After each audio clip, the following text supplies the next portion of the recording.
that speak geek. You're listening to the Geek Speak Radio On the Geek Speak Radio Show. Welcome to the Geek Speak Radio Show. Hey, boys, how are you? We're doing good. How you doing, Yourself? Henry? I'm fantastic. Hey, you know what? How come my pumpkin over there is empty? It used to be full of candy. Well, I was hungry and I ate it. Halloween was only, not even a week ago. Yeah, and that's why I had to eat all your candy. So, welcome to the Geek Speak Radio Show. Like I said, today we're going to do something a little bit special. Had a really good show, for you and a lot of people out there. Got some emails. Very inspirational show from last week. You're still going to stay here, right? You're not going to go do visual effects or anything? Well, I'm thinking of applying to the Dave School, but that's next down. That's next year. Which is not too far away. Nope. So, since it is pretty close to the end of the year, we're getting close to 2012. Not going to go there. Don't go there. Getting close to 2012. A lot of people, and you guys included, you're going to start planning your vacations, who you're going to visit, who you're going to eat turkey with for Thanksgiving, Christmas, or whatever. Everything else, birthdays. The holiday season is full of birthdays. They're all coming up, so a lot of people are not going to be around. There are going to be some cool movies. We will talk to a few of those. I think there's something about Mission Impossible in December. I think there's a Hugo movie. Yeah, I heard about those movies. They're Martin Scorsese's first 3D film. That'd be cool. I can't wait. Yeah, so we'll definitely cover those. We're going to talk about our TV shows because those aren't going anywhere. Fringe is back. Grimm is back. Matter of fact, later on this show, we'll talk Grimm. What shows did you guys watch when you were younger?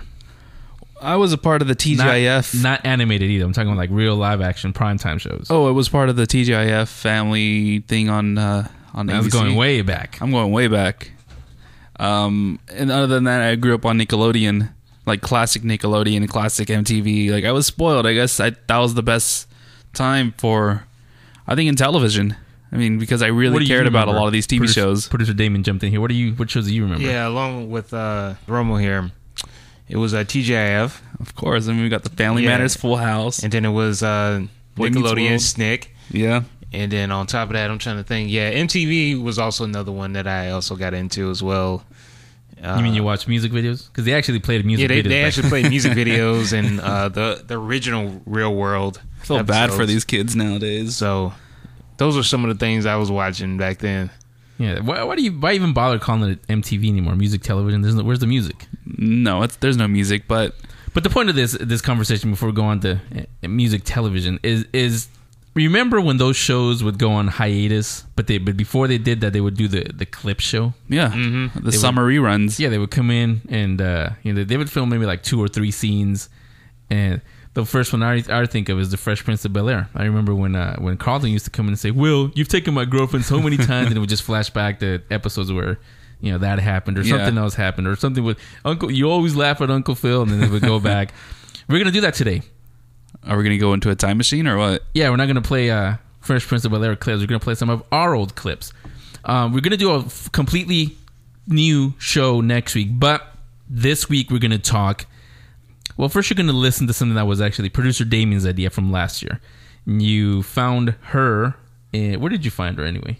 Just on the internet, or where did you find her? Yeah, I found her online. And I was on his Disney trip. Yeah.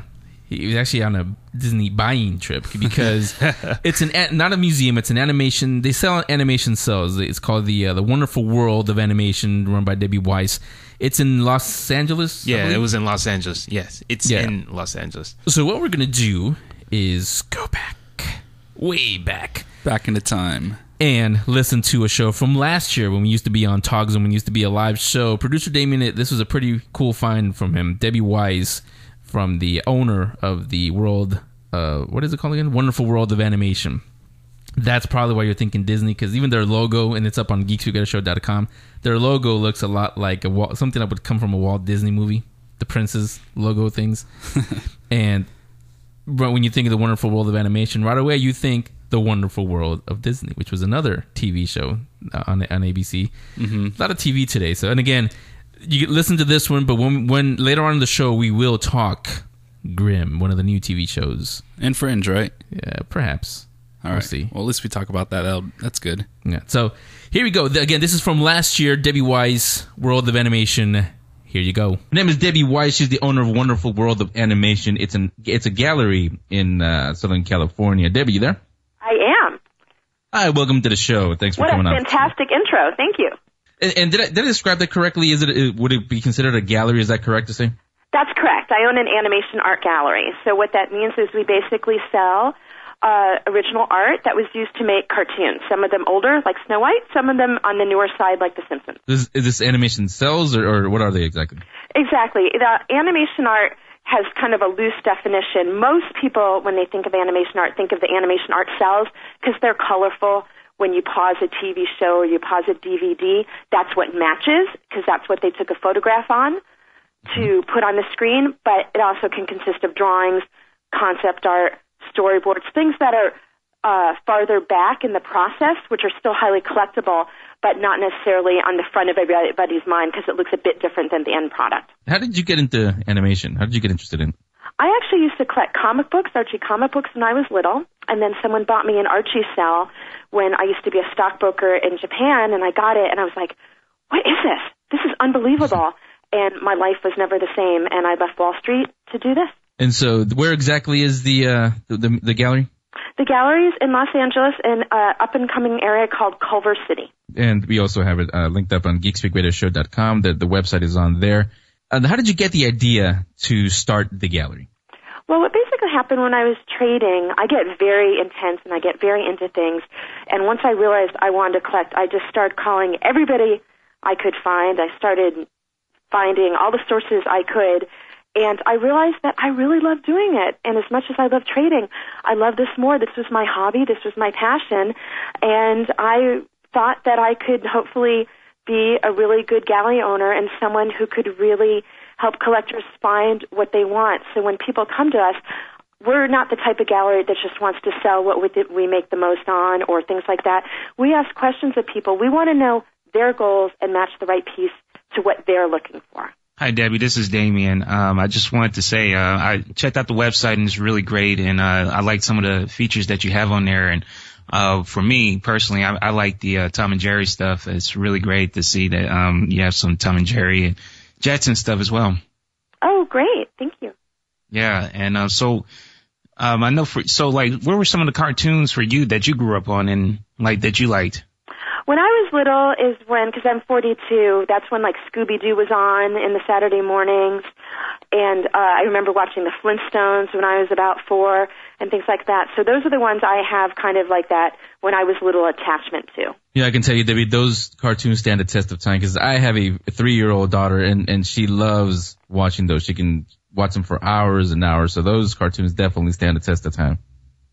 I think so. It's very interesting in the world of collecting where you see that some shows and movies certainly are going to be collectible for, as far as I can tell, forever. And how other ones, of a newer nature seem to be quite popular and then they can fall. Once they're not on TV anymore, the interest really goes down quite a bit. Yeah, where do you get the cells from, the ones that you sell? Where do you get them from? Well, we kind of have two different things. On one hand, we are an authorized dealer for the studios. So, for example, if you wanted a Batman cell, we go to the people that they're authorized distributors of the Warner Brothers art. So the public has to go through one of those authorized galleries to get that. On the other hand, if you're looking about vintage art, say vintage Tom and Jerry from the 40s, 50s, or vintage Disney, from 30s, 40s, all that kind of stuff, I'm like an antique dealer. So it's basically people coming to us. So I know that we get art in regularly, but I never know what's going to come in because it just depends on what the people have that are calling you. People can actually go into the gallery and see them for themselves, right? Absolutely. We have a very strong online presence, and we do have some things in the gallery, and we also have a huge archive. So what tends to happen a lot is people will come in, give us an idea of what they're looking for. Say they're looking for Simpsons, then we show them what we have available in Simpsons. If they're looking for, say, a princess drawing for a gift, we bring out the appropriate boxes, and so they can have all the choices. Everything that's on the website, is that found in the gallery also, or are they two different sections? Yeah, everything is pretty much on the website. In the gallery, because we have thousands of pieces on the website, so we couldn't possibly hang all of them in the gallery. So we just tend to have a smaller selection to give you an idea, and then we talk to you to find out what you want so we can bring them out.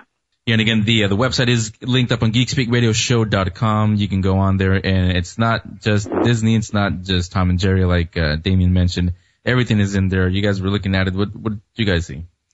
Yeah, I saw some, like I was mentioning before, the Jacksons, Flintstones, obviously a lot of Disney stuff. He said the Jetsons, not the Jacksons, by the way. Yeah, the Jetsons. It's been a long time since I've seen that cartoon, and so it brought flash. It was very nostalgic when I saw some of the paintings on your website. What kind of customers do you get, Debbie?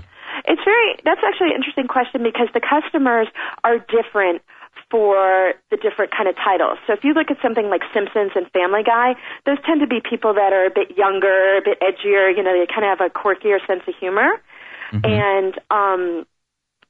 And we usually find, like, for the vintage Disney, which a lot of times is more expensive, certainly on the whole, you have people that tend to be a little bit on the older side because they have been working for a number of years. And we find that a lot of it has to do with people's attachments to the films or shows.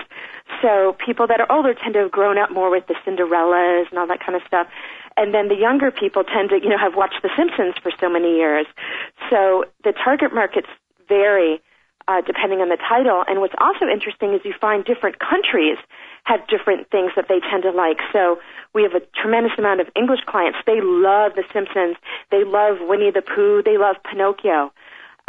European clients tend to really, really like the drawings. They really appreciate that art form. So it's very interesting that you see different cultures really emphasizing different art mediums or shows. What are some of the ones that you get the most sales out of? That we sell the most? Yes. We are strongest. The most active titles for us are vintage Disney. Concept art is very, very popular right now. So things by, say, like Mary Blair or Gustav Tengrin, those are very high-end pieces, and they're very hard to find. But when we get them in, they usually sell very quickly. Peanut strips, the original Charles Schulz peanut strips from the newspapers, those sell incredibly, incredibly well. We also do very well in The Simpsons as a newer title. That tends to sell very well. And I think a lot of it is because I like the show, I know the show, so when I'm picking the art, I have a good flair for it. And because, not all cells are created equally. So if you have good art that really evokes the feeling and what an episode's about, that's what the collectors tend to relate to. Hey, we're talking to Debbie Weiss. She's the owner of Wonderful World of Animation. We're going to take a little break right now. When we come back, we'll get more into the collection, into what you can see in there, and we'll just talk some more with Debbie. The Geek Speak Radio Show will be right back. What do you really know about the life of Walt Disney?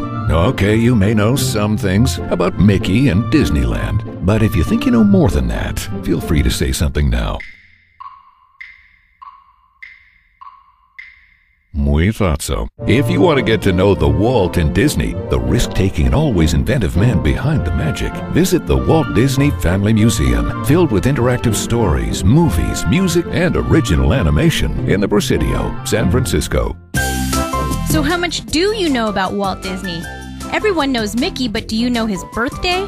The name of Walt Disney's first animation studio? Here's a hint. It wasn't the Walt Disney Studios. Your knowledge of everything Disney will get you a family fun pack, which includes a visit to the Walt Disney Family Museum at the Presidio in San Francisco and a Walt Disney Family Museum souvenir. Just answer 4 Disney trivia questions and you may be one of the random weekly winners chosen throughout the month of November. The questions will be asked on the show and posted on the Geek Speak Radio Show Facebook page. Just post your correct answers and you may be the lucky winner of 4 tickets to the Walt Disney Family Museum and a special Walt Disney Family Museum souvenir. Plus, you'll get to see the new Disney Artists Holiday Wishes exhibition, making its debut this month. Get all the details at geekspeakradioshow.com.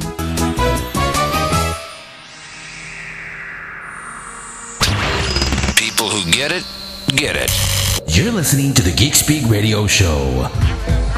And we're back on the Geek Speak Radio Show. We're talking to Debbie Weiss, who's the owner of the Wonderful World of Animation Art Gallery. And Debbie, is there any cartoon character that you identify with or relate to, whether a classic character or a newer character? That's interesting. I don't know if there was one that I really related to, but I would have to say, even though I'm kind of a feminist, there's something about Cinderella that just seems to me to be the pinnacle of what Disney's about and the princesses, and that film is just so cool. So for the vintage, I really like Cinderella pieces. And for newer, I like Ariel from The Little Mermaid. So I actually have a favorite from each era. Are there any personality types that are not represented in today's animation? That's a great question. So good, I can't think of anything. I really, I don't know. I would have to think about that one. That's okay. So I was gonna. What? Damien, I think has a question also. Oh no, I was going to ask Debbie. What are some of the cartoons that you watch nowadays? Some of the newer ones. The newer ones, I really like Family Guy. I'm friends with one of the fellows that works on there, and who's super nice. And I just think that is really. It took a little while, but it really found its voice. And I think it pushes the edge. I mean, you couldn't get away with that in live action. So, and I think the characters. I love Stewie. I think Stewie is great, and he really seems to bring it every time. I do watch The Simpsons. I think that it can be a little hot or cold. I prefer The Simpsons when they're The Simpsons. Let Homer be Homer. Let Bart be Bart. I don't like it so much when they're taken out of the world and they're playing with celebrities and things like that. I really want them to be who they are. That's what I like best about them. And another great thing about The Simpsons is they really appeal to adults and kids. And it seems like a lot of the cartoons, like a lot of the Nickelodeon ones tend to be more kid-friendly, or some of them, can be a little edgy, like Family Guy to adult. And that's what I kind of like about The Simpsons. And I think that's one of the reasons we sell so much Simpsons art, is because you get a piece from The Simpsons, the whole family can relate to it. And that's really kind of fun. Yeah, I can relate too. Do you think today's cartoons are missing that classic feel? I do. I don't watch a lot of the newer things that tend to be out there, but things have definitely changed. I think certainly Disney. I feel like the Disney films, there's something very magical, very timeless, and if you actually look at the quality, of the art, and you look at the quality of the films, I mean, they're incredibly well done, particularly if you think about what they had available to them in terms of tools 50 years ago and so on and so forth. In terms of there was no computers back then helping them, and I feel like when I'm looking at a lot of the newer cartoons now, they just feel very flat. The characters feel very, kind of one-dimensional. I just don't feel like there's this attention to like the storyline and the character development. I don't know. It just seems more like they're advertising toys or something. It just doesn't have the same magic for me. Seems that Pixar's taken up that mantle, especially with the Toy Story movies. The thing with Pixar, there's no original art to sell from when movies are computerized. So it's not something that I follow as closely because we don't really have the art to sell from those films. But I would say that Pixar does things very, very well. I would agree with that statement. Speaking of getting back to the gallery, do you do appraisal? Let's say somebody's listening right now and they have a collection and they're thinking, maybe I can call Debbie and she can appraise it for. Do you do that for them? Absolutely. If someone just wants a value and it's usually for insurance purposes, we can do that, and we charge a small fee per piece to do that. If someone's looking to sell art to us and they're seriously interested in selling a piece, we can give them an idea what it's worth. We don't charge for that because, we want to take it in and then sell the piece. Do you go to their collection, or you want them to bring to you, or how would you go about doing that? Yeah, they're certainly welcome to bring it in if they want to, but we're able to do it by getting JPEGs and looking at the images. And if we have any questions on anything, we can always ask them for clarification if we need to.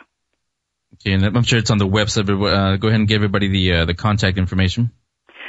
Certainly, our website is animationartgallery.com, and we have an area on there that's art for sale, and you can get information on either selling or appraisals on that page. Okay, and you can also go to geekspeakradioshow.com. We do have it linked on there. What's the matter, Damien? Just wanted to ask, Debbie, do you have any events coming up for the gallery? We have some events that are not animation related. We also, LA is a really great scene for a lot of this art that's coming up that's kind of the lowbrow art scene. And so what we've been doing is expanding the gallery, and we're having a lot of great shows, roughly about every 6 weeks, where our guys will come up with an idea, say like The Devil Made Me Do It, or Off the Strip, and then we invite artists to participate. So you get a whole really cool variety of the artist's interpretation of that theme. And so we have regular events like that, and if anyone wants to be invited to that, they can also email us for us to, send them previews and things online. Certainly, it's the most fun if you can come in person, but it doesn't mean you're excluded if you don't live in the LA area. And they're certainly welcome to contact us if they would like to be involved in that. Let's say somebody's listening right now also, and they want to start a collection. Would you suggest, and they don't have anything in particular, they're not a Batman person, a Tom and Jerry person, they just want to start collecting animation cells. Would you suggest anything to them? Yes, I would. I think the first thing to do which I think is very important. And I used to, the magazine's not active anymore, but I used to write actively for a magazine in England called Collectibles. And I'm a big proponent of educate yourself. So find out what a limited edition is, a serious sale, lithographs, original art, concept art. Get an idea of what all the different pieces are, because it can be very confusing. If you walk in a gallery, you might have a different perception thinking you're buying original piece when it's a limited edition because you haven't educated yourself. And different galleries educate people to different degrees. So I think it's a very important thing. And I think that with any collectible, educate yourself, know a little bit about what you're looking for, call up a gallery or a few galleries, get a sense of who you feel comfortable with, and try to get an idea of your goal. It doesn't mean you have to say, oh, I only want Batman, but have an idea, say, of your price range. Do you tend to like more colorful things? Do you tend to like the drawings? Give the gallery something to help point you in the right direction. And, for example, we have people who just want to collect things from Snow White. We have people that just want concept art. There's some people who just go, hey, I'll know it when I like it, when I see it. And there's other things that can happen where people will collect themes. I think one of the more unusual ones is we have a guy that only likes people hitting each other, say like a club or something. So sometimes people have very specific themes, or sometimes people will collect, say, the princesses. So the thing is to just, start, educate yourself, read about it, get a good feel for what the prices are, and find a place that you have a good feeling about and start a relationship with them and, let them help you. That's their job. Okay, David, before I let you go, let me ask you, do you own any original works? Absolutely. That's how I started. I started collecting. So I tend to like things that are very, very cute, like Dumbo and Bambi, and then I tend to like some of the evil villains. So I have some great Maleficents and witches and queens from Snow White, things like that. So I tend to go very cute and very bitchy. I'm not sure what that says about me, but that's what I tend to really like. So talking to Debbie Weiss. Debbie, thank you very much for coming on the show today. It was my pleasure. Thank you. So there you go. That was from last year when we used to be on Talk Zone, when we used to be a live show, and not that we're dead now. We're not, are we? No, we're not. Yeah, he felt that. So that was Debbie Weiss from the Wonderful World of Animation, again found on geekspeakradioshow.com in the links section. Where else would it be? Go on there if you want to get yourself some cool classic animation cells. Yeah. Speaking of cool classic animation. Me? No, the Walt Disney Family Museum. We still have that going on. 4 questions, 4 trivia questions. Should we ask them now? Yeah, you know what? I think we should. Let's ask them now. I think people are waiting. We'll ask them again later in the show. So, again, the contest is going on this entire month of November. 4 tickets, family fun pack for the Walt Disney Family Museum in the Presidio in San Francisco. We've been there. You guys finally went there with me last week. Yeah, I had a lot of fun. Yeah, we couldn't pull Damien away from half the exhibits there. And we hadn't even seen the new one that just started this past weekend. Yeah. Which these 4 tickets will allow you to go there. And you also get, it's behind me somewhere. A little merchandise from... Yeah, a little collector's pin that you can only get. It's an exclusive. You can only get it there. You cannot get these at the Disney store. You can't even get them at Disneyland or any of the Disney parks. It can only be found at the Walt Disney Family Museum. You want all that? Of course you do. Here's how you get there. Answer these 4 questions. Everybody ready? I'm ready. Everybody ready? Here's number 1. Don't answer it. I know you know the answers, but don't answer it. Number 1. What was the name of the cartoon series that used a live-action little girl combined with animation? Yes, it was done by Walt Disney. This is way before Roger Rabbit. Number 2. The true or false for this week is Walt Disney created Mickey Mouse in 1941. Number 3, when is Mickey's birthday? Here's a hint. It's this month. Number 4, you wanted hints last week. What was Mickey's original name? And you can only find that answer if you were to go to the Walt Disney Family Museum. Because I found it there. Yeah. Well, not only there. They have a thing called internet. Yeah, I know. You can find them there also. But yes, these answers, you will find those. You will see those right in front of you at the Walt Disney Family Museum. So again, all you got to do, go to geekspeakradioshow.com page. On the main page, click on it. You can either send an email to me, Henry at geekspeakradioshow.com, or post your answers on our Facebook page. A lot of you did post them on the Facebook page because you want to show off your Disney knowledge, show the world that, hey, look, I know everything Disney. Go ahead and do that. We'll pick one of you randomly, and if you don't win this week, you can do it again the following week, and the following week, and the week after that even. Yeah. So again, there you go. Those are the questions. I will post them. I'm looking at producer Damien. They will be posted in a few minutes on the GeekSpeakRadioShow.com main page. So let's take another break. When we come back, we'll go back into time again. From last year, another interview with, well, let's go comic books. We did animation. Walt Disney has to do with animation. Mm-hmm. Let's go comic books this time. We like that here too also. So we'll do that, and you do this. Stay right there. Don't go anywhere. The Geek Speak Radio Show will be right back. What do you really know about the life of Walt Disney? Okay, you may know some things about Mickey and Disneyland, but if you think you know more than that, feel free to say something now. We thought so. If you want to get to know the Walt and Disney, the risk-taking and always inventive man behind the magic, visit the Walt Disney Family Museum, filled with interactive stories, movies, music, and original animation in the Presidio, San Francisco. So how much do you know about Walt Disney? Everyone knows Mickey, but do you know his birthday? The name of Walt Disney's first animation studio? Here's a hint. It wasn't the Walt Disney Studios. Your knowledge of everything Disney will get you a family fun pack, which includes a visit to the Walt Disney Family Museum at the Presidio in San Francisco and a Walt Disney Family Museum souvenir. Just answer 4 Disney trivia questions and you may be one of the random weekly winners chosen throughout the month of November. The questions will be asked on the show and posted on the Geek Speak Radio Show Facebook page. Just post your correct answers and you may be the lucky winner of 4 tickets to the Walt Disney Family Museum and a special Walt Disney Family Museum souvenir. Plus, you'll get to see the new Disney Artists Holiday Wishes exhibition, making its debut this month. Get all the details at GeekSpeakRadioshow.com.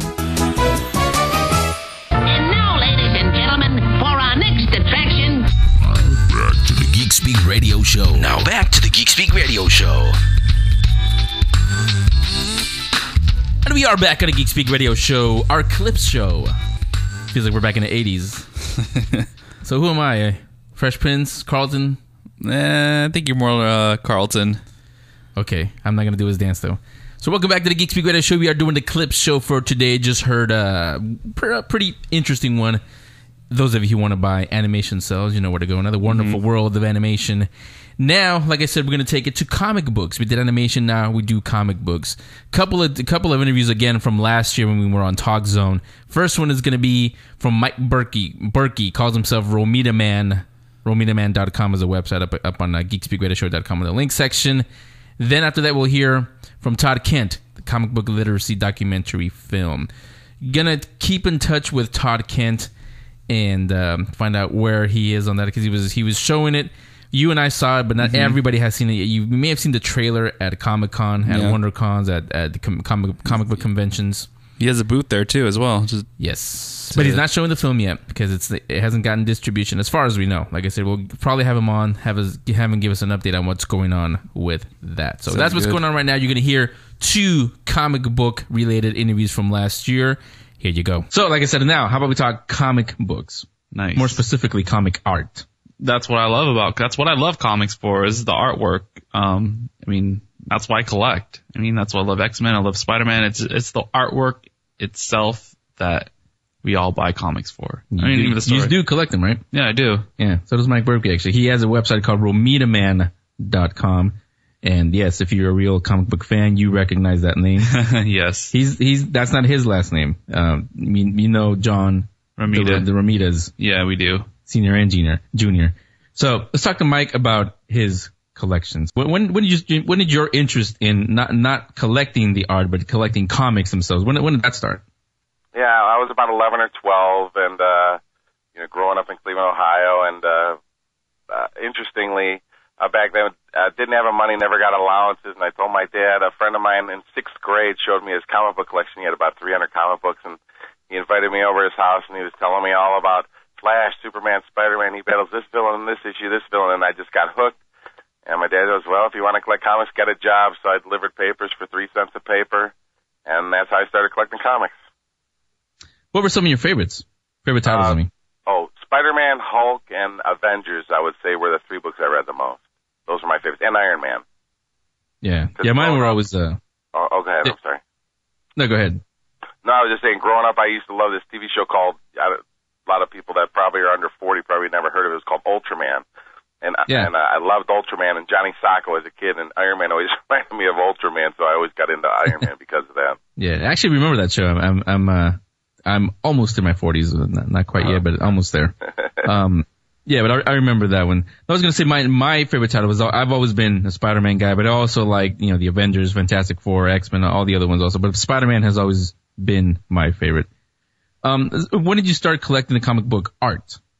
Yeah, I started collecting comic art. There was the big magazine used to be called the Comics Buyer's Guide, years before the internet and everything, where you could always buy comics and everything. And back in end of 1989 was when I bought my first piece of comic art. Oddly enough, it was a John Romita Sr. page from Spider-Man issue 46, a 4-panel battle page of Spider-Man battling the Shocker.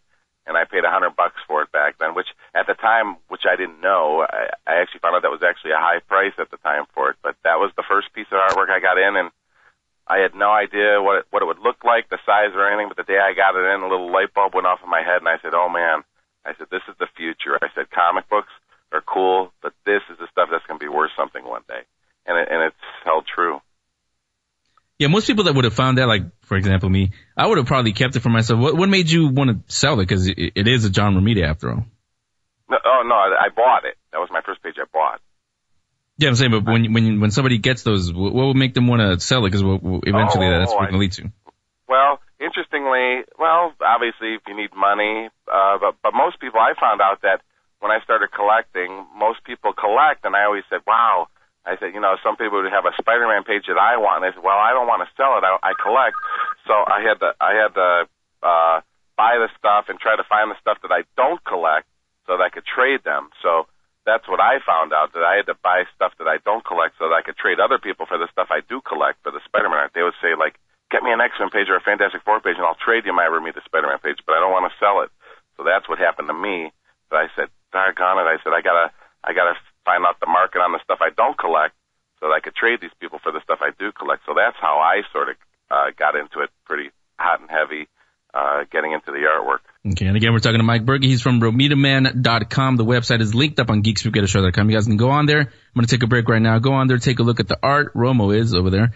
We're going to take a look at the art. When we come back, we'll talk more about the website itself. Don't go anywhere. Talking to Mike Burkey from RomitaMan.com. The links are up on GeekSpeakRadioShow.com. You guys can go out there. I told you, Romo actually did it. He printed a few. Told you guys to go on there and take a look at some of the art that he has for sale and trade. Mike, you there? Yeah, I'm here. There you are. So when did you create, the website, RomitaMan.com?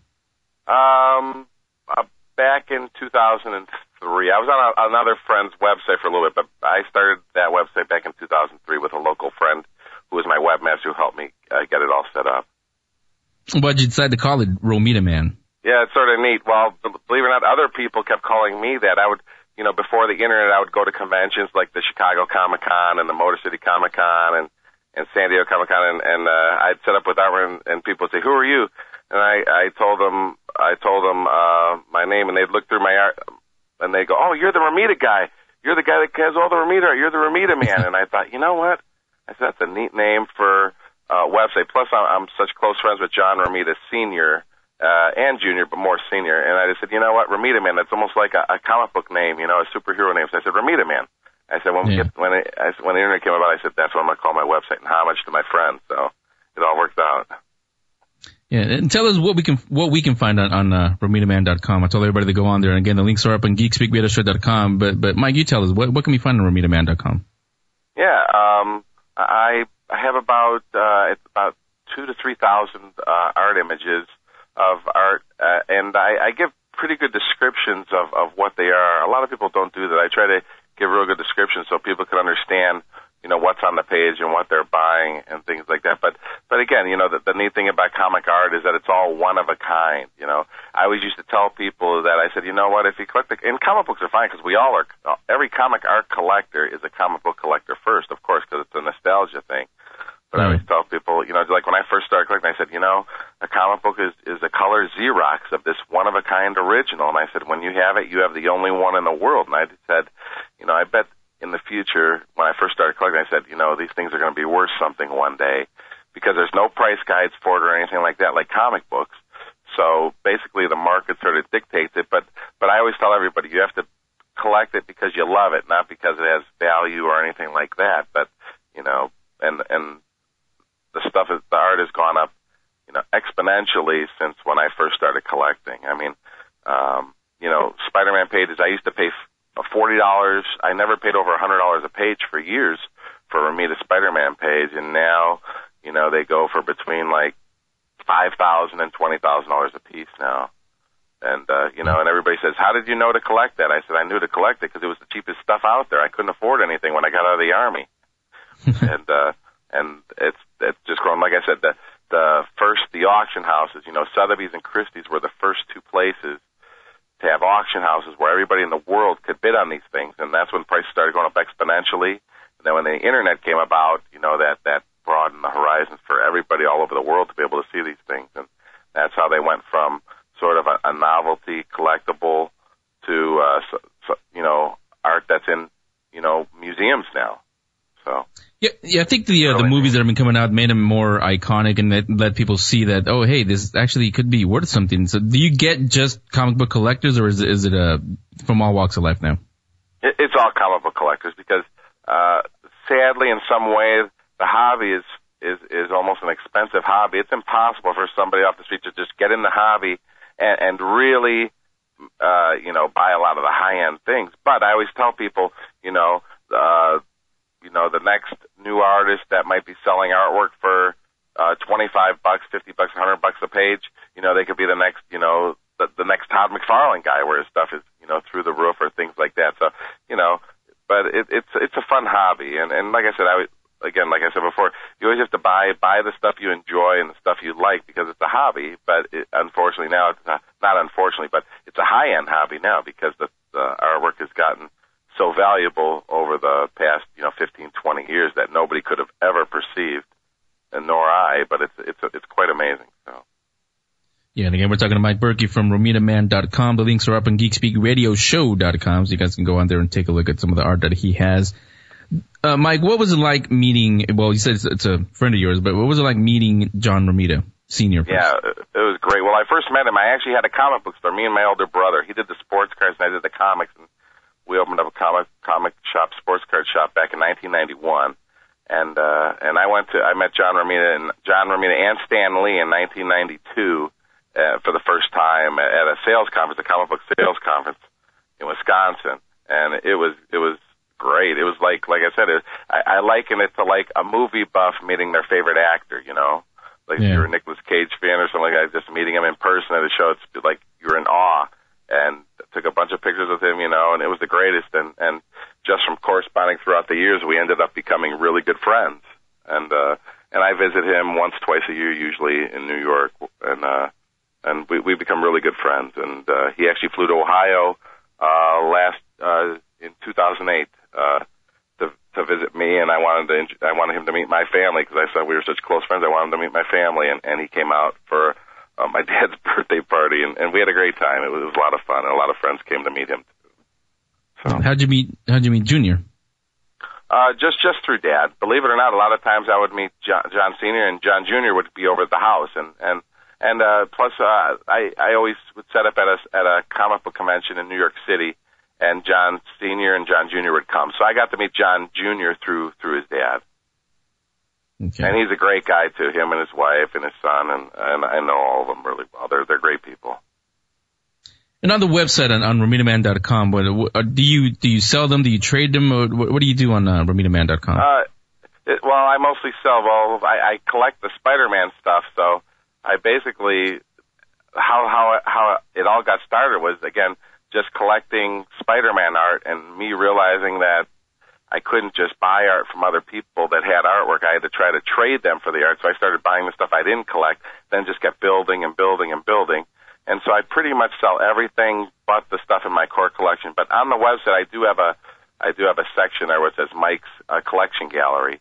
And there's probably 300, 400, 500 John Romita Spider-Man pages on there. I really don't have prices on them, but I have sold some pages. Some people say, "Oh, I got to have a page from this issue. It's the first book I ever read." And if we could work it out, I work it out. And I'm not going to lie. If I could sell it for, if I get a price, that's a good price. And I said, "Okay, this is worth it to me." then I'll do it. Because I always say, you can't take it with you when you go. So I have a lot of it. So if some people offer me a good price, I do sell things or trade things from my collection. Yeah. Do you buy? do you buy from people who may have collections? Oh, all the time. Yeah, I wheel and deal in everything, but I just collect the Spider-Man for myself. But I buy. I probably get in 5-10 packages every week, and I'm sending out 5-10 packages every week of artwork. So I buy a lot. And if somebody listening right now has a collection that they want you to look at, how do they contact you, on the website or how? Yeah, on the website, they can give me a phone call or contact me on the website. My home email address is on the website also. And I talk to people all the time from all over the world, actually. And it's interesting now that Europe is like a huge market for comic book art. I would probably say 10 years ago, maybe 5 to 10% of all the artwork I sell and trade was in Europe. Now it's probably close to 25%. So the European market, and there's collectors in Asia, there's collectors in Singapore, collectors in Australia that contact me all the time that are regular customers. So, hey Mike, it's Romo. Mm-hmm. I love the site. I've been looking at all the artwork. I spent the whole hour of just amazed at your collection. I wanted to know what's your most prized art pieces that you have. Yeah, my prize things are, a lot of people in the artwork hobby know there's a thing they call it large art or twice up art. Up until 1967, the art was drawn on a much bigger board, like a 14 by 20 roughly board, but the art image was roughly 12 by 18 inches. And those were called twice up or large art. Those, to me, are the most coveted art pieces. And after that, the art images were 10 by 15 inches. So you'll see people say twice up or large art. And so John Romita, Spider-Man, just from knowing the collecting, Spider-Man issue 53 was the last issue that they drew on what they call the large art boards. So John Romita's first issue was issue 39. So for me personally, the issues between issues 39 and 53 are my most coveted because 20 pages to an issue, 15 issues. So there's only 300 large art John Romita Spider-Man pages in existence of the oversized pages. So those are the ones that I covet the most. I have a couple of them. I think two of them pictured on the website in the Spider-Man gallery from issue, I think 43 and 53 that I had picked up. But those are the ones I covet the most. And I don't have those pictured yet on my website, but I am. I'm trying to go up in order. But all my Spider-Man pages, I think from issues 55 to 84, I think I have pictured on the website. So, that's nice. I was wondering if yeah, my favorite is actually Wolverine limited edition, the number 1. I was wondering if you know anyone that has that one, or do you have it yourself? The Wolverine limited edition. Now, when you're saying you mean like the miniseries he had? Yeah, the series. Yeah. Number 1. That's one of my favorite art pieces. The cover. Oh yeah. I'm trying to think. Was it Mike Zeck? I think that I'm not sure who drew the cover to those. Yeah, you're talking about like art pages to it. Yeah, that's great stuff. I know the early Zeck stuff goes for a lot of money. He did the Punisher miniseries. Yeah, it's actually worth like $270 just for the comic book in good conditions. But yeah, great stuff. Love the website. Right, and as you know, John Romita created the Wolverine costume. The character. He drew the first ever drawings of Wolverine, also. Yeah, are there any pieces, Mike, that you yourself are looking for? Specific pieces of art that you don't have that you're looking for? Always. Well, like I said, I actually collect from issue 39 to 297 of Amazing Spider-Man. That's sort of my collecting range. Again, when I first started collecting, it's sort of funny. The McFarlane stuff was going for more than the Romita stuff, so I said, okay, I don't want that. It's too expensive. And then the Ditko stuff was 10, 20 times higher than Romita artwork. So I said, okay, I don't want that. So when I first started collecting, I said, okay, I collect from issue 39 to 297 because that was all the stuff at the time when I first started collecting when I was in my early 20s that I could afford. So that's sort of what I collect. But primarily the John Romita era of Spider-Man, which is basically Spidey 39 to 125. I collect basically any pages from any of those issues was always my motto back then. And I've actually completed several books, gotten the whole 20-page books throughout the years just from meeting people and collecting and piecing them together. I always say it's sort of like an archaeologist finding an archaeological find, and you find a bone here, a bone there, and if you keep going long enough, you complete the skeleton. So but Spidey 46, you know, that page I told you earlier where I got my first piece of artwork from, issue 46 with the Shocker. Last year I actually completed the book. A guy in New York City had the page 1 splash page, and I had it pages 2 through 20, and I did a deal on it last year and completed that book. And then about 8 years ago, Spider-Man, I don't know if you remember those drug issues where he battles the Green Goblin, Spider-Man 96, 97, 98. Mm-hmm. Very, very classic storylines that were not approved by the Comics Code Authority because they talked about Harry Osborn being on drugs and stuff. And Spidey 98, I completed that one a couple of years ago, all the artwork to that one. So that's pretty cool. It's like I said, it's really a fun hobby, and you know, and it's getting a lot of notoriety the more that the comic movies come out and everything. And a lot of comic collectors are switching over to the artwork. As me personally being into it, but I think comic art is a way neater investment than comic books, unless you're into the really, really, really high grade comics. But I think artwork is so much more fun. But they're both good because you got to be a comic collector to get into the artwork first, you know. Yeah, RomitaMan.com is the website. Again, it's up on GeekSpeakRadioShow.com. You guys can go on there and take a look at all of Mike's collection. Mike, thanks a lot for coming on and telling us about RomitaMan.com. Oh, thanks so much for having me. We got a lot of guests. The first one is on the phone with us. The first one is actually a pretty cool little thing. You and I watched it last night. I watched it over the weekend too. It's a documentary that's been out. If you guys have seen it at the comic book conventions, you know what I'm talking about. The comic book literacy documentary. Yeah. Well, it was good. Why should I explain it? Let's have the director himself explain. On the phone with us is Todd Kent. Todd, you there? Hello. Hey, Todd, how you doing? Good. How are you? Good. So tell everybody what is the comic book literacy documentary you have? Sure. It's a documentary that it shows the usage of comic books to promote literacy and for various educational purposes. And when did you come up with the idea? You know, I've been working on it off and on for several years. I was kind of multitasking, I guess. So I guess I came up with the idea a few years ago. I read comic books. I had been for several years and been making documentaries for several years. And, you know, I just wanted to combine the two interests. And I knew that if I did that, I would want to do something positive about the medium. So kind of looked around, heard some stories about people learning to read from comics, did some research. One thing led to another, and that's kind of the genesis of the project. So I'm assuming you were a comic book reader yourself when you were younger? Yeah. When I was younger, I read not a lot of comic books. I was in a rural area, not that close to many comic book stores, but once I got to high school, I kind of got introduced to that world a little bit, and ever since then, I've been an avid comic book reader. What were some of your favorites when you were younger? You know, I got into the mainstream superhero stuff, a lot of DC stuff. They were doing a lot of big changes at DC when I started reading. It was in the 90s, maybe the mid-90s, so, you know, Green Lantern went crazy and got replaced, and then Batman, I guess, got replaced and then went crazy. So that's kind of where I started off with, you know, X-Men as well. And then over the years, I've kind of branched out to more independent stuff. Yeah, this documentary, again, it's called the comic book literacy. It's up on GeekSpeakRadioShow.com, by the way. I have all the links up there if you guys want to go take a look at it. It's not out in stores. You can't get it anywhere yet. Right, Todd? Right, that's right. We're trying to screen as many places as we can the next year or so, and you know, hopefully use it to help get a distribution deal. Yeah, but we do have the trailer. It's up on there again on GeekSpeakRadioShow.com. You guys can go on there, take a look at that, read all about Todd and what is behind it. It's a pretty good idea actually, because what Todd wants to do is help kids, and there's some stories in the documentary itself. Like I said, I got to see it, and thanks for that, Todd. It's pretty good. We both of us here like it. Here, my co-host Romo and myself, we really like it.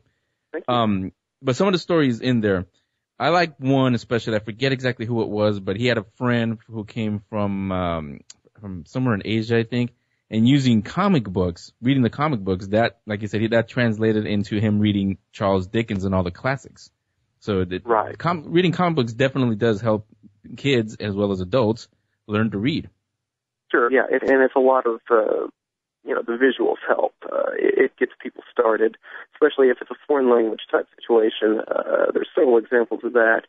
And, that visual flow really helps to, they can follow the story without knowing exactly what every word is. And the more they get into it, the more they're introduced through the visuals to the words. So little by little, that helps them out. Besides yourself, who else worked on the film with you? It was mainly just me, Okay. It's, one of those independent film type situations where you grab camera and you go. Okay. So again, we're talking to Todd Kent. He's the director of the comic book literacy documentary. The link is up on geekspeakradioshow.com. You guys can go on there, take a look at it, take a look at the trailer. Like I said, the movie's not out yet. Todd is trying to get distribution for it, but going to take a break right now. Welcome back to the Geek Speak Radio Show. Talking to Todd Kent, director of the comic book literacy documentary film. Again, it's not out yet, but we do have the trailer linked up on geekspeakradioshow.com. So tell everybody, I've seen it, like I said, but Todd, tell everybody, who do we interview? Who did you interview in the documentary? Well, I was lucky. Very fortunate to get several comic book writers and artists in the film. For example, I got Art Spiegelman. He's the guy who won the Pulitzer Prize for doing Mouse. If you haven't read that, please go check it out. It's a biographical story about his father's struggles in a concentration camp. Now, he does this by portraying the Jewish characters as mice and the Nazi characters as cats. It's a great story. Also got Paul Dini in there. Everybody probably knows. Joe Quesada. Let's see, Scott McCloud, Terry Moore, Strangers of Paradise, Echo, Jim Salicrup, Gail Simone, James O'Barr, the guy who created The Crow. Like I said, I was very fortunate to have some of these great creators. Some of them my personal favorites.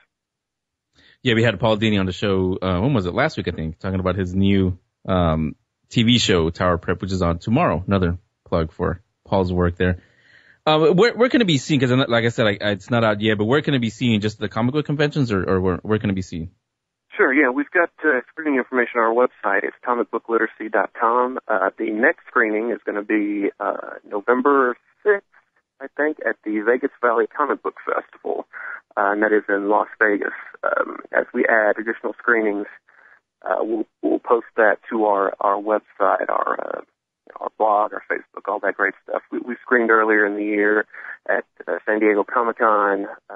We screened various, we were at C2E2, various other festivals, literary events, that kind of thing.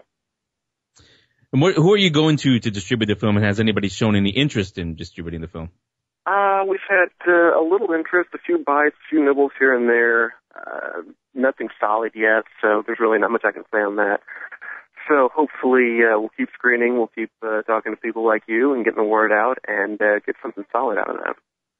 Yeah, definitely. What can comic book fans who are hearing this for the first time, and again, if you guys want to go look at it, the trailer at least, it's on geekspeakradioshow.com, but what can they do to support the film and its message?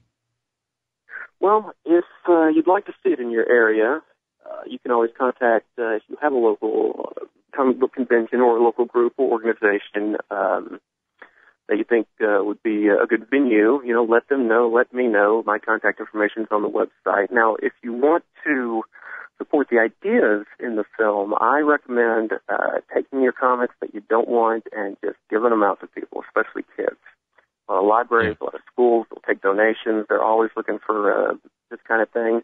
And I encourage, of course, age-appropriate material going to the kids, create the next generation of comic book readers, get them excited, and libraries and schools will start incorporating them. And then, like I said, little by little, there'll be the idea of using them for education and for reading will start to become more mainstream, and that's good for the industry. It's good for the medium. I think it's good for everybody. As a matter of fact, in the documentary, you feature the Hero Foundry, who does just that, right? Yeah, and there are several organizations like that around the country. So, it never hurts to seek out a group like that. Or, you don't have to be a large group to donate your comics. One or two individuals can just, start something similar to that. Contact your local library. I guarantee you they are accepting donations. Yeah, we're talking to Todd Kent, who's the director of the comic book literacy documentary. A documentary about literacy and using comic books to not just for kids but for adults to promote literacy, education. Nowadays especially, when you run into the comic books are a dying medium, so why do you want to use them as an educational tool? How do you respond to people who have that idea? Well, there's certainly some validity to saying that the medium is dying, or at the very least that it's not thriving the way that it has been and that it should be. I don't know that the success of best-selling titles is terribly relative to how important they are to helping to learn how to read. I do get a lot of people just saying there's not a lot of merit or value in the medium. So that typically comes from people who are just ignorant of the medium. They don't have a lot of exposure to it. They hear comic book and they think Batman, they think Adam West, they think Pal, Biff, Boom. Yeah.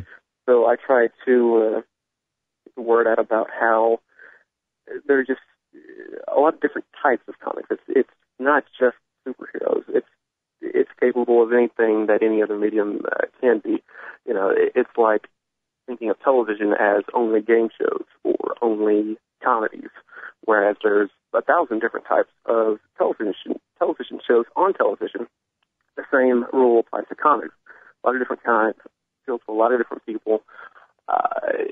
Some are better than others, obviously, but the more people get educated on what the medium is about and what it's capable of, then the more acceptance I find that it gets. Yeah, I agree with you. The way I see it, especially when I was watching your documentary, I never really thought of it this way until I was watching it, like I said, is I see comic books as kind of like flashcards because, you have the pictures and you can see the words and you can tell what the character's doing, whether it's, Spider-Man swinging through the city or Superman flying, what it is. So, yeah, it kind of doesn't have validity that statement that it's a dying medium. It may be, it's going digital and everything, but it's still the same idea. It's still pictures with words. So, doesn't really, I don't believe in people who say that. Right, yeah, and it's very unique in that sense. People make the mistake of comparing it to prose a lot, saying, it takes a long time to read a novel. It takes a few minutes to read a comic, therefore novels must be much better than comics or more, whatever you would call it, more valid, if you will. But it's a mistake of comparing apples and oranges, two different things. One of the points that I think is made very well in the film, made by Art Spiegelman, and I think Scott McCloud, too, to a certain extent, is that comics are kind of a model of how we take in information, just in our everyday lives. We see things visually, A leads to B leads to C, and it flows like that. We don't read our lives, we see it, and we interact with it, and we go through a flow from one to the other, and that's comics are kind of a model of that. So it helps introduce those type of concepts of visual literacy to people that are trying to learn to read, and it helps to educate or get people more prepared for taking in visual information. And what Art Spiegelman says is that these days more than ever, everything comes at us visually. Just walking down the street, there's billboards, there's signs, there's colors, there's moving pictures, there's everything. And, we're not prepared to understand what all that means. And the people that are making this imagery, these advertisements, or anything, they're taking the time to figure out how people take in information and how they can manipulate that to get their message across. Whereas, when you read a comic, it helps prepare you. You're taking the information in visually. It's pictures, panels. So it's a good model, it's a good kind of training wheels to get yourself prepared to help to decode all this visual information that you're going to get in everyday modern life. Yeah, that's good. Hey, Todd, it's Romo. I love the film. I noticed that you sent some comics over to the U.S. soldiers overseas. Tell me more about that. Sure. There's a great group called Heroes for Heroes, and I think if you're looking them up, it's one word. It's Heroes, the number 4, Heroes. And what they do is they send a lot of care packages to soldiers overseas. They started off, I think, with comic books because it's such a great portable medium. You know, you could send a box of DVDs over there to them, but, you know, if they're in the desert and they can't, you know, they can't plug in their DVD player, they can't do, you know, it's not convenient for them. They can carry a comic book around with them, sit down and read and get a little piece of that, you know, American culture, a little taste of home. And that is, and I think we go into this a little bit in the film, a history between the military and the comic book medium. I think the Red Cross during World War II would send over in their packages that would include some comics for the troops. And there were a lot of young kids during that time. You know, they would go right out of school, or they would quit school to join up to you know, to serve. And you know, there was a little bit of home, and it was reading material, so it helped keep them literate. And so that's going on today as well with this group, Heroes for Heroes. Something else you feature in the documentary is something that it's all around us, but you never really think about it because, you know, for people like you and everybody here on the show and everybody listening, reading comic books is like second nature to us. But you mentioned it a second ago in the last answer that you gave me. Everything around us has visual instructions now. It's not, you know, insert slot A into tab B. It's not that anymore. It's actually a picture of somebody putting the tab into it. So that actually comes from comic books. And going back to the military, they do have instructions on how to fix, for example, an Abrams tank, I think was the example used in the documentary, and other things on there. So yeah, there's proof right there that this is really a great idea. Sure. You know, the great example that everyone uses is Will Eisner when he was in the service. His work was used quite a bit for training, and he would do this in comic book format. And it was, you know, how to strip your rifle, how to you know, repair the truck, how to do this and that in comic book format.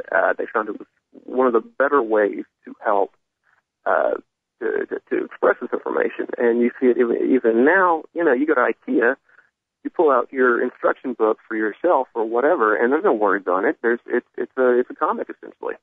Yeah, just pictures. Tab A into slot B, and I think Scott McCloud mentions in the documentary the great the airplane instructions. If you go down, how to save yourself, how to tear out the seat and use it as a cushion, and that comes to you. The information comes to you in comic format. Yeah, like I said, to you, myself, everybody listening to the show, to us it's like second nature because we're so used to reading comics, but you never really think about that, so it's pointed out in your documentary. And again, that documentary is called The Comic Book Literacy. Todd Kent is the director. He's on the phone with us. Where are you going to be next, and Todd? Where can they see the documentary? Well, like I said, next screening is November 6th at the Vegas Valley Comic Book Festival, Las Vegas. No, that's on the website, your website? That is on, all screening information is on our website, comicbookliteracy.com. Yeah, and again, that's linked up on geekspeakradioshow.com. You guys can go on there and catch Todd when he's in your town. So Todd Kent, director, thanks a lot for coming on and talking to us about the comic book literacy. Wish you a lot of luck with it. Come on back whenever you want. Great. Thanks, guys. I appreciate it. The Geek Speak Radio Show will be right back. What do you really know about the life of Walt Disney? Okay, you may know some things about Mickey and Disneyland, but if you think you know more than that, feel free to say something now. We thought so. If you want to get to know the Walt and Disney, the risk-taking and always inventive man behind the magic, visit the Walt Disney Family Museum, filled with interactive stories, movies, music, and original animation in the Presidio, San Francisco. You don't need a radio to listen to this radio show. This is the Geek Speak Radio Show. It is the Geek Speak Radio Show. Welcome back. Doing our, I guess we're done actually for the clip show. So we'll be doing a few of those as the holidays get near because everybody's going to go on vacation just like you guys are. A lot of people are going to go on vacation, but we will talk to some of the big, cool, geeky movies coming out in during the holidays. Not J. Edgar. That's not really geeky. It's a big movie, I know, but not really geeky. But Hugo is. Yeah. Mission Impossible is. The Adventures of Tintin is. Yeah. I mean, that's all I can say. Yeah, can't we'll say tease it anymore. like that. But that right there was Todd Kent, Comic Book Literacy. It's his documentary film. Pretty cool. We actually got a copy of it, Romo and I, and we still have it somewhere. I think you have it or somewhere here in the studio. But we're gonna get in touch with Todd Kent, to hint, the producer Damien, and have him back on, give us an update of how it's going, where that is. So now, you don't have a book, do you? You have that look on your face. No, I don't. Okay. See, I told you. But Broken record. Someone does. Yeah. Producer Damon out there waving his book over there. Yes. You haven't been a part of this since we started this, so go ahead. Tell everybody what your book is going to be. The book that I have for this week is Geek Dad, and it's by Ken. Ken Denmead. Yeah, and we actually had him on the show last year when we were on Talk Zone. But we're not going to play that clip. Yeah, we had enough clips for today.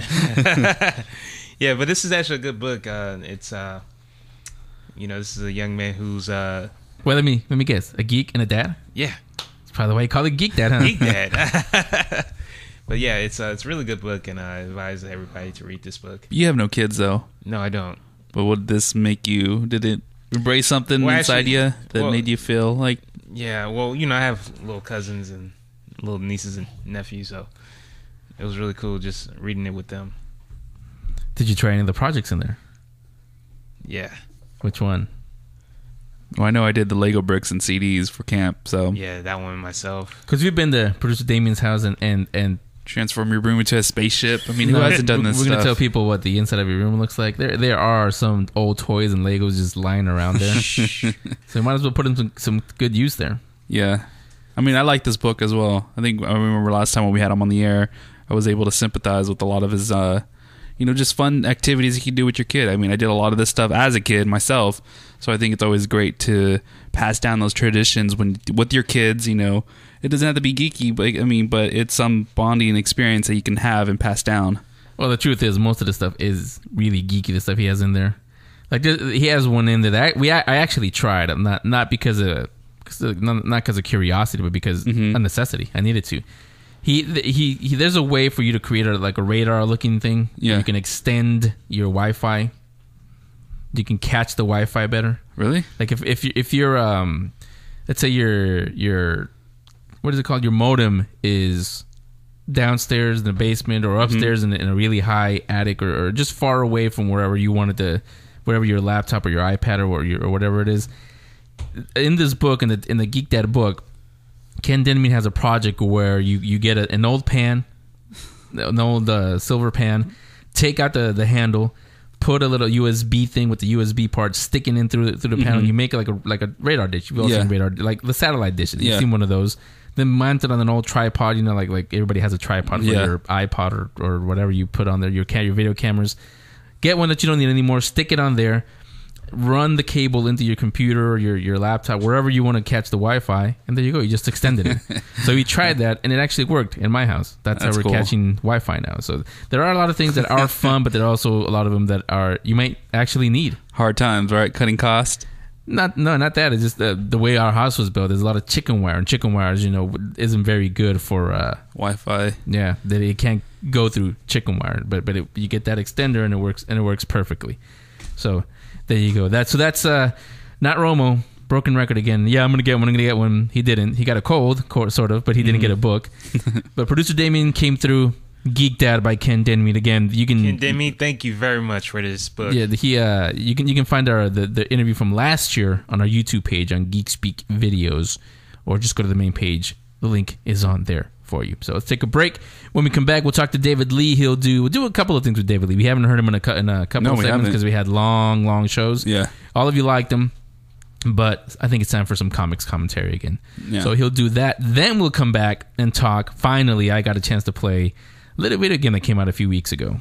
Finally been a busy week, especially with Halloween coming up. Talking about Call of Duty? No, talking about I'm Batman. We'll do that. David Lee and I will do that when we come back. The Geek Speak Radio Show. We'll be right back. What do you really know about the life of Walt Disney?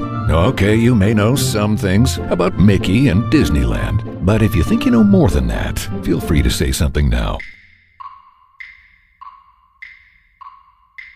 We thought so. If you want to get to know the Walt and Disney, the risk-taking and always inventive man behind the magic, visit the Walt Disney Family Museum, filled with interactive stories, movies, music, and original animation in the Presidio, San Francisco. So how much do you know about Walt Disney? Everyone knows Mickey, but do you know his birthday? The name of Walt Disney's first animation studio? Here's a hint. It wasn't the Walt Disney Studios. Your knowledge of everything Disney will get you a family fun pack, which includes a visit to the Walt Disney Family Museum at the Presidio in San Francisco and a Walt Disney Family Museum souvenir. Just answer 4 Disney trivia questions and you may be one of the random weekly winners chosen throughout the month of November. The questions will be asked on the show and posted on the Geek Speak Radio Show Facebook page. Just post your correct answers and you may be the lucky winner of 4 tickets to the Walt Disney Family Museum and a special Walt Disney Family Museum souvenir. Plus, you'll get to see the new Disney Artists Holiday Wishes exhibition, making its debut this month. Get all the details at geekspeakradioshow.com. Comics Commentary with David Lee on the Geek Speak Radio Show. Hey, loyal listeners. Welcome back to another episode of Comics Commentary with me, David Lee. Who's got 2 thumbs and missed Halloween this year? Yeah, that would have been me. The real world caught up with me, so this commentary is going to be slightly Halloween related. And before I go, before I even get started, I'd like to wish all the listeners and Henry and Romo a belated happy Halloween. I hope it was really good for everybody. Now, let's take a look at the effects of Halloween. What are the main things that people always think about when they go for Halloween? Is it candy? Is it the every so often, like once in a blue moon trick? Is it the crazy weather that always manages to seem to screw with you whenever you're least expecting it regarding Halloween? Or is it the costumes? I actually love Halloween because of the costumes. When I was a kid, it was always something about, yay, let's go as a Ninja Turtle. Yay, let's try to go as a police officer. And even in ages far back as, say, 50s, 40s, 30s, 20s, as Halloween began and kept going, it was always the traditional costumes. But with the advent of comics getting so popular, hell, within the last, I want to say, 10 years, you see more and more little mini Supermans running around. Supergirl, Thor, Iron Man, Captain America. When I went to work on Halloween, we were allowed to dress up in costumes. I dressed up as Clark Kent. I had a decent pair of dress slacks, an open buttoned dress shirt, and my S.H.I.E.L.D. Superman shirt underneath it. And another coworker of mine was actually full on dressed as Thor. Nowadays in society, you see so much of how the comic books, the society, the dressing up, just the effects on comic books in general has affected holidays. With Halloween, it's a no-brainer. What would you rather go as out there, really? Let's see, a plastic-looking armor, like a knight in shining armor. Would you like to go as a princess? Or would you like to go as the big blue shield man, Superman? Or how about the Dark Knight Cape Crusader himself, Batman? I've seen people dressed up as Flash, Wolverine. Wolverine's a big one, especially right about now. I've seen a few Beasts. I'm glad I haven't seen any kids dressed up as Emma Frost, because that would be frightening, not gonna lie. And just because it's Halloween, that's maybe just one day for people to dress up. Grown-ups tend to dress up as comic book characters too. We call that the cosplay community. I'm one of them. I'm a loyal cosplayer, and I love to dress up when it goes to conventions like Dragon Con, New York Comic Con, San Diego Comic Con. The only one I've been to is Dragon Con, but I love to dress up. Comic books anymore, especially at costume conventions like that, have really, really shown how dedicated these costumers come to their costumes. Me, I'm still a newbie, but I love doing it. I have a full-on prop replica visor of Cyclops from the X-Men 2, but I have seen people put up to, say, $1,000 into their costumes. For us grown-ups, Halloween never really went away. We just call it conventions, walk of fame, or you say you've got the walk for breast cancer. I saw an incident, or not even an incident, but an event up in northern Illinois where there was a bunch of people dressed up in X-Men, Star Wars, all these costumes, and they walked for breast cancer. That's really impressive. And it also shows that, hey, come read the comics. We're dressed up as these characters. We are embodying them. That's why you should read them. I mean, if I saw a nice woman dressed up as Emma Frost, I'd be like, where'd you come from again? Wait, what? Where'd you go? Where's your comic from? Huh? Oh, X-Men? Oh, I got to read more of this. I got to see more of this Emma Frost chick. Ah, hey. So the comics community and the cosplay community go hand in hand. The cosplay community is not without its dangers. A lot of times I've noticed that the cosplay community is actually kind of like high schoolers. You have your expensive cosplayers who will drop $1,000, $2,000 on their suits. You have people like me who really can't drop that much. And the cliques are pretty bad. But we all band together when things get tight. If one of us is having monetary problems, if we all can't get by, the rest of the cosplay community, they will band together and help. We also come together when an outside source attacks us for no reason. And this is something that's near and dear to my heart as a comic book cosplayer. At New York Comic Con, there's a man named Jordan Burchett from Men's Fitness magazine. He went to this Comic Con and he took pictures, again, without people knowing it. Now, there is a thing that says you can take pictures whenever you want. But he put these pictures he specifically selected overweight cosplayers. Kids who were like, kids and adults who were dressed as Thor, but they had a pot belly, or a balding Wolverine. And he put them on Men's Fitness and proceeded to deride, mock, and just utterly humiliate these people. As people, as cosplayers, especially, and me personally, if any of you are listening in the cosplay community, don't stand for this. Stand up to bullying. It's already a national trend, but stand up to bullying. Don't let people like Jordan Burchett say something like that about your favorite people or your favorite characters. It's not right, it's rude, and it takes away from the fun of cosplaying and could eventually take away the fun of Halloween from you. And you can't have that because that affects your comic book love. Until next time, you keep reading them comics, and next week I have a little surprise special I'm going to do for you guys. Until next time, this is David Lee saying, see you in the funny pages, and enjoy your comics. Keep reading them, I know I will. Geek Speak Radio Show will be right back. What do you really know about the life of Walt Disney? Okay, you may know some things about Mickey and Disneyland, but if you think you know more than that, feel free to say something now.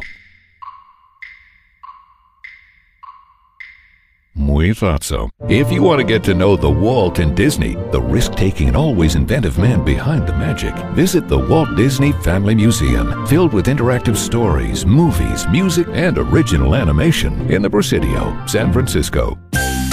So how much do you know about Walt Disney? Everyone knows Mickey, but do you know his birthday? The name of Walt Disney's first animation studio? Here's a hint. It wasn't the Walt Disney Studios.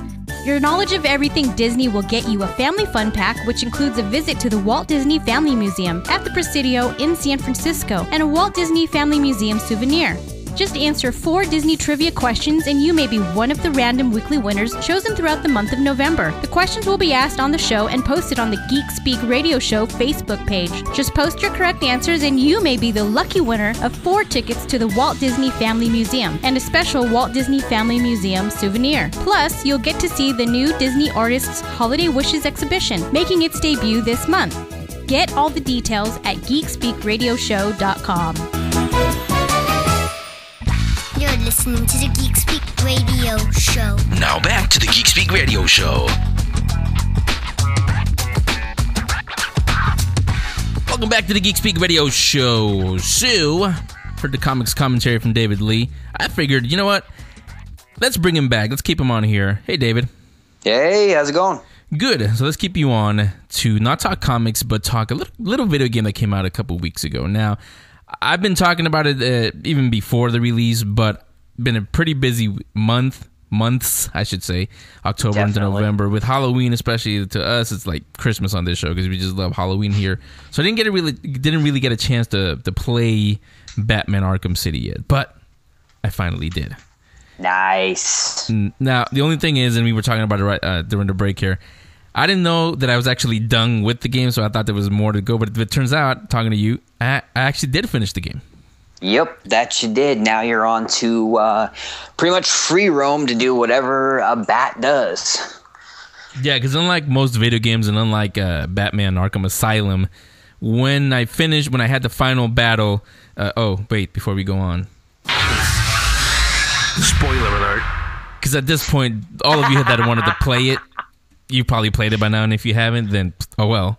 Yeah, it's your problem, pal. Yeah, so we are going to get into spoiler territory here. So at the end, when I have the final battle with Joker and Clayface, we got the credits after Joker died. We got the credits, and then it opened up again, and there's a scene with Catwoman, and I said, "Wait, I thought I just finished this thing." So that's what kind of threw me off. That's why I asked you earlier. Yeah, well, with Batman Arkham City at the end, when you dish out the paint on Clayface, which was a little tougher than I thought it was going to be, I definitely dug it. And then the ending credits with Joker, I have to say, were probably amongst the creepiest I have ever heard. Yes. I'm sitting there listening to Joker singing Only You, and I'm going... I think I should shut my door, close my windows, because this is really freaking creepy, man. Not gonna lie. And then it jumps you into the final episode of Catwoman. If I didn't have the strategy guide, I probably would have been like, what in the power of Grayskull is going on here? Yeah, did you use the strategy guide, or did you just have it there? I ended up just having it there. Like, if I had a really, really tough section I couldn't figure out, I would actually use it. But other than that, I just kind of played it by myself. I said, screw the Riddler stuff, because that's just going to piss me off to no end. Everything else, I just went, let's just roll with it and see where it goes. Yeah, I got to say, for both games, the first one and for this one, I never got the strategy guides, and I did finish the first one without strategy guides. Found everything on my own. This one, it almost made me go out and get the strategy guide, because it is a little bit harder than, to me at least, than Arkham Asylum. It is. It really is. I mean, Arkham Asylum was obviously the first real good licensed game, as I talked about actually in my inaugural comics commentary, I believe. The whole thing of licensed games being pieces of trash. Arkham Asylum was the first first licensed game that wasn't. It was a piece of diamond in the rough. Arkham City takes everything that Asylum was, cranks it up to 11, puts you in a really nice pair of headphones, and then tries to blow your ears out. I would say 16, actually. Good call. I would definitely concede to that one. I mean, you have the all-star cast from the Batman animated series. Well, some of them. I know Conroy, Hamill, and then a couple others came back for it.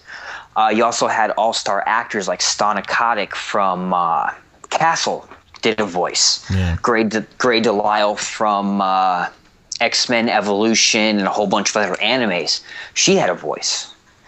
Anyone who was anybody in the voice acting community or even in the acting community had a somewhat part in this game. And like Arkham Asylum, diamond in the rough.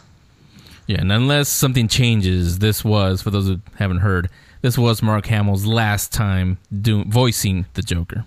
Oh, that's making me cry. Yeah. That really is. I mean, when I think, most people my age and your age, when we think Joker, we think Mark Hamill. Yeah. Jack Nicholson was good as Joker, but the one thing I heard from a friend a long time ago, and I stopped and thought about it, and he's right, Jack Nicholson was just Jack Nicholson in Joker makeup. Mm-hmm. There really wasn't any difference from one Jack Nicholson role to the other. Now, if that's good or bad, that's another debate. But Arkham City is it. And I have to say, I'm going to be mourning the passing of Mark Hamill as Joker. I really am, because he was the Joker. Same thing with Kevin Conroy. He is the Batman. He's not this whole swear to me with this stupid smoker's cough. What the hell are you thinking, Bale? Yeah, that's the only thing that I even from Batman Begins, I never liked that voice he puts on. That voice just it's, to quote Chester Phillips from Captain America, it's making me cry. I mean, it was so terrible.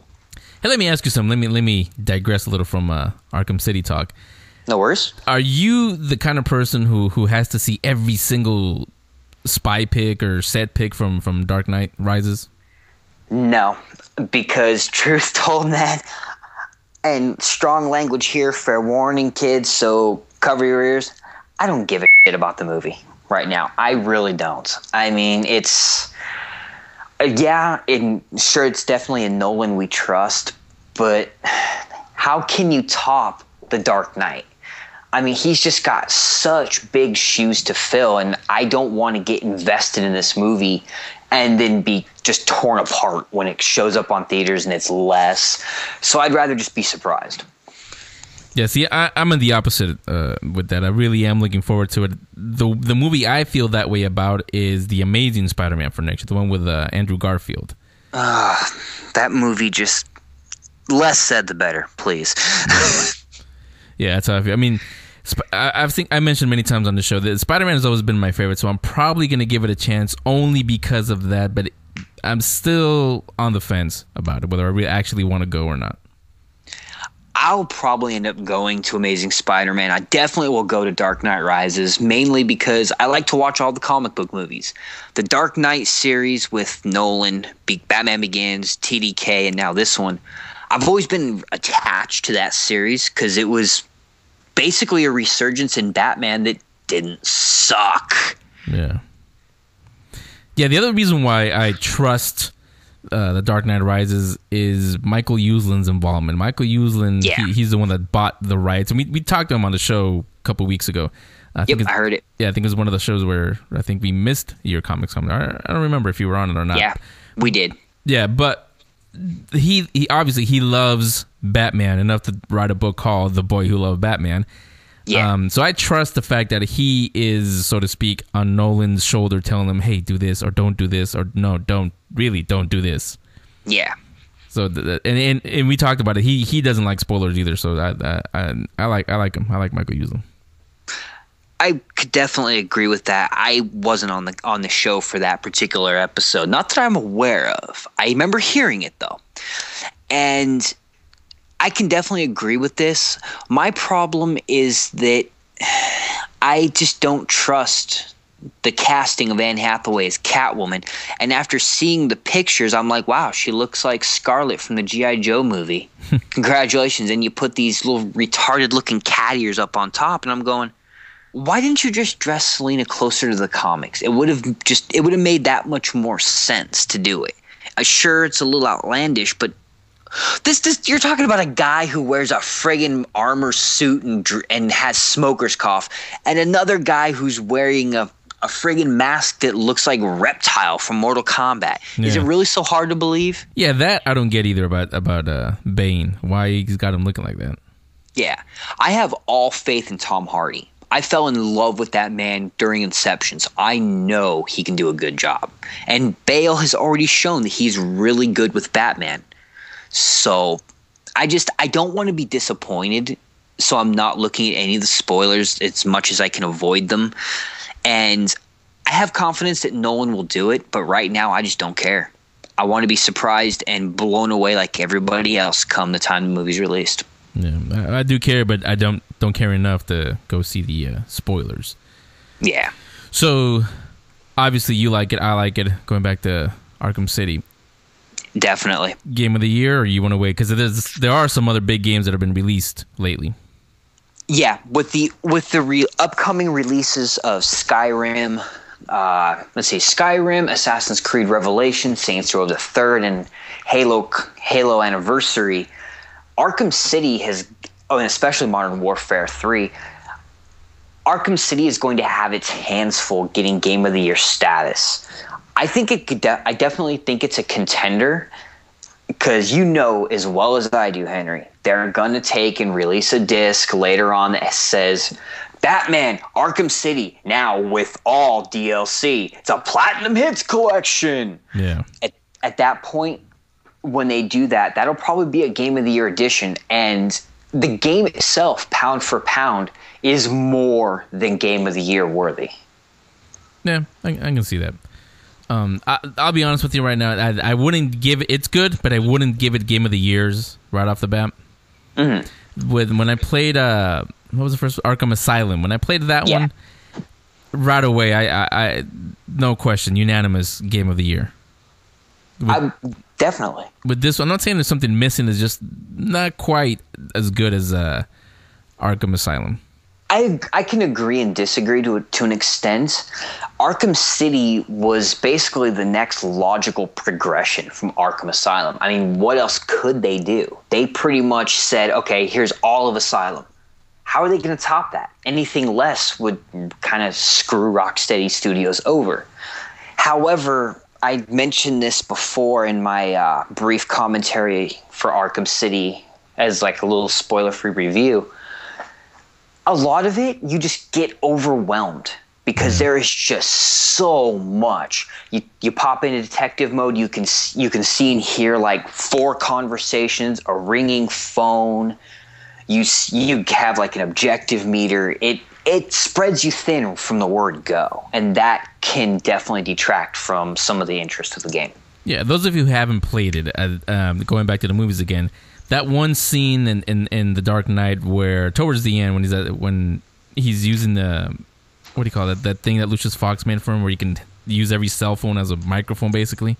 Yeah. That's exactly what David's talking about, where you can hear, one conversation over here, something over here, another one over here, another crime going in progress over here, all kinds of stuff coming at you. That's what he means. So yeah, it is overwhelming. I agree with you on that. It can be very overwhelming. Yeah, especially when you have like 2 or 3 side missions showing up at the same time, and you also have your main mission.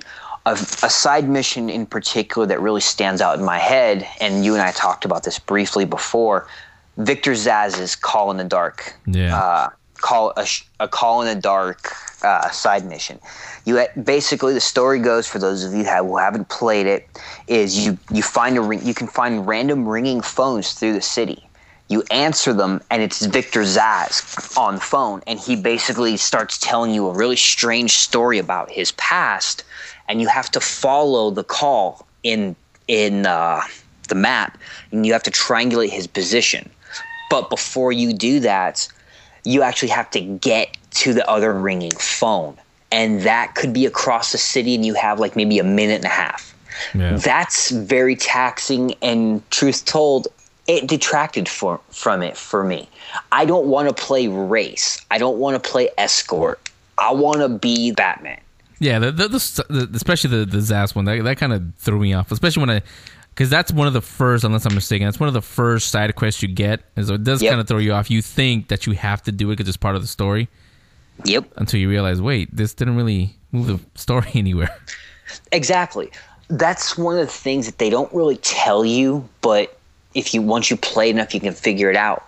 And listeners, pay attention to me when I say this. If you're playing Arkham City or you're just about to, you do not have to do any of the side missions at first.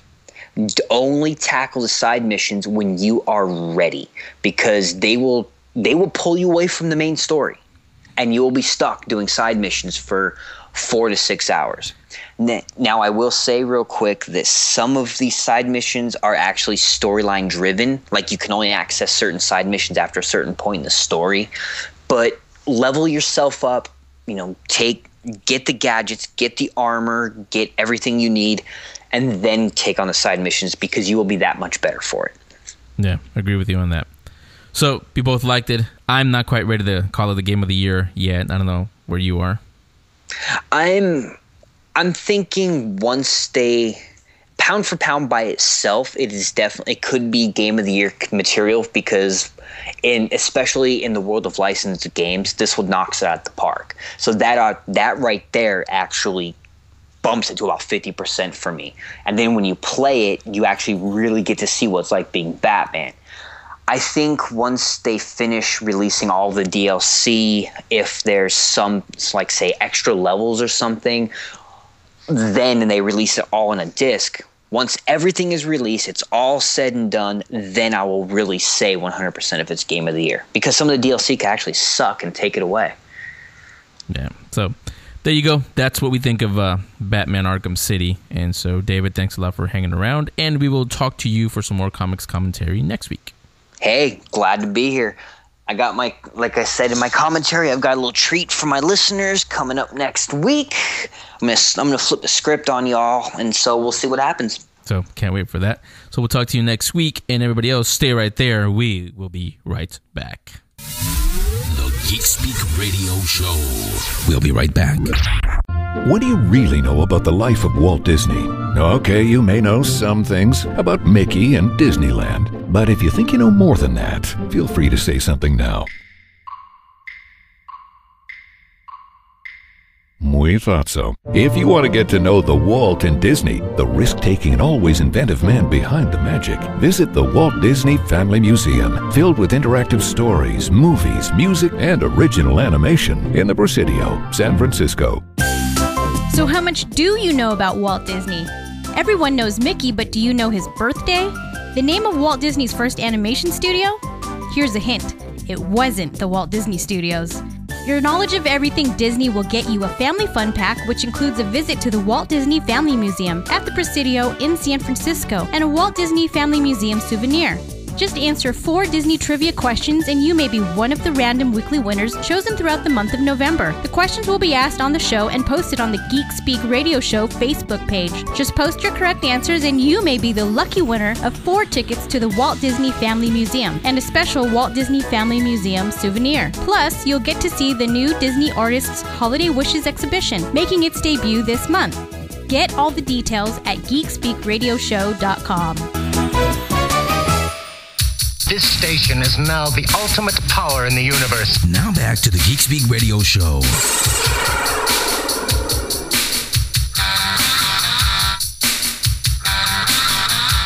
Welcome back to the Geek Speak Radio Show. Finish the clip show. I think we're done with all the clips. I hope yeah, we are. So how about some new stuff? Good. I've been waiting to talk about this stuff. Let's keep it with TV. That's why. Started the theme with the theme with that the clip show back from TV shows back in the day, as you guys say. Mm-hmm. But let's talk about TV today. Let's start first of all with The Walking Dead because we skipped it Halloween week. I don't know why. Oh, I know why. Because you didn't watch that week's episode. Producer Damon, jump in here. You're the big Walking Dead fan. Mm-hmm. So far, what do you think? Ooh, Walking Dead has been, for the most part, this season 2 has been great. It's been consistently good. Consecutive, like all the shows have been consecutively great. I say slowly painful. That's what I think. I think they need to move the story along a little faster. They're still stuck in Zombieland. I don't know. Is there a cure? Is there? I don't know. I'm like every time I hope you're jumping too far ahead. Yeah, I know you're jumping way too far ahead. Because if there's a cure, that's the end of the series. Right. That's why. Like I think it'll be kind of like slow it cool down. to see. I know. I'm gotta hold the horses. Yeah, reel it in a little bit, buddy. See, I'm liking this because all the things that they're getting away with on cable. Oh, of course. The violence, the language, the blood. They're going as far as they can possibly take it. And it is getting better every episode. It is. Like I said, a couple of weeks ago, it was good. This last week was even better than the week before. So I'm happy with The Walking Dead. Any spoilers you could say? No. I'm happy with The Walking Dead. Oh, I have one. What? Shane cut his hair off. That's not a spoiler.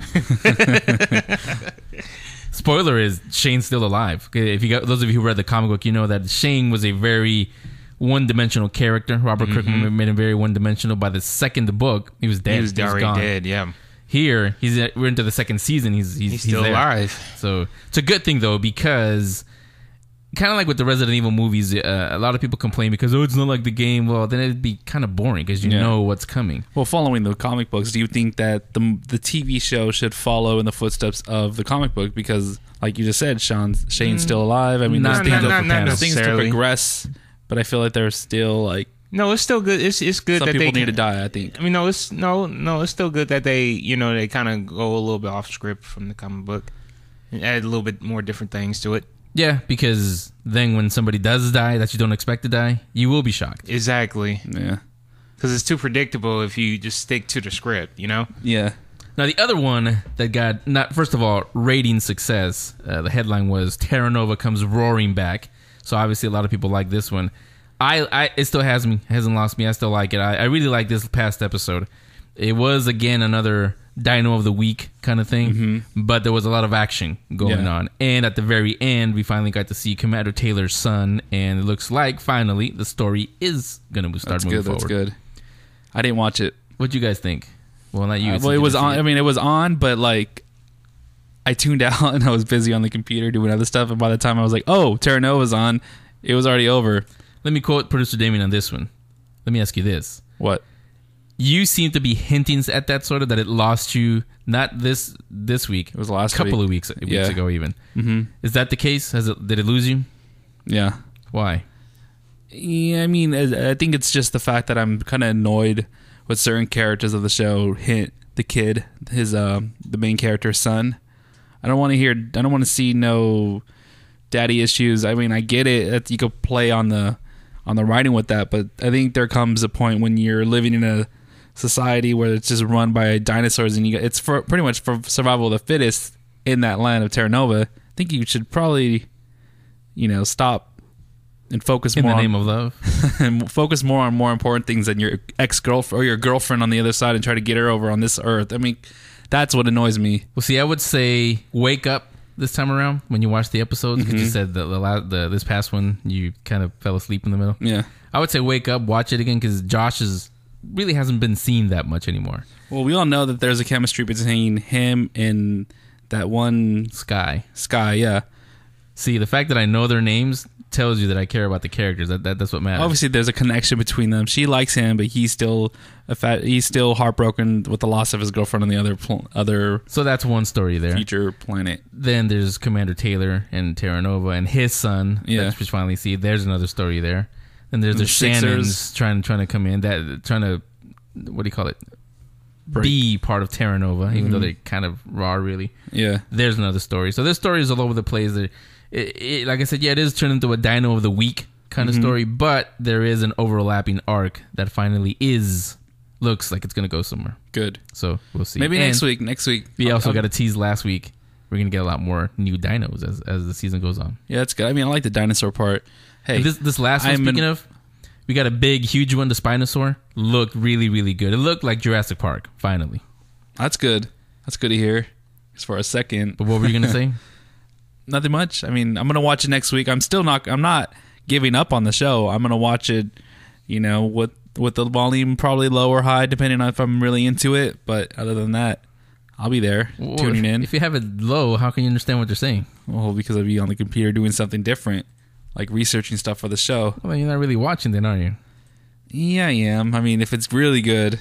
See, now I see why you're not really getting the story, because you're texting or chatting or whatever you're doing. I get mad and I get irritated and I'll just do something different.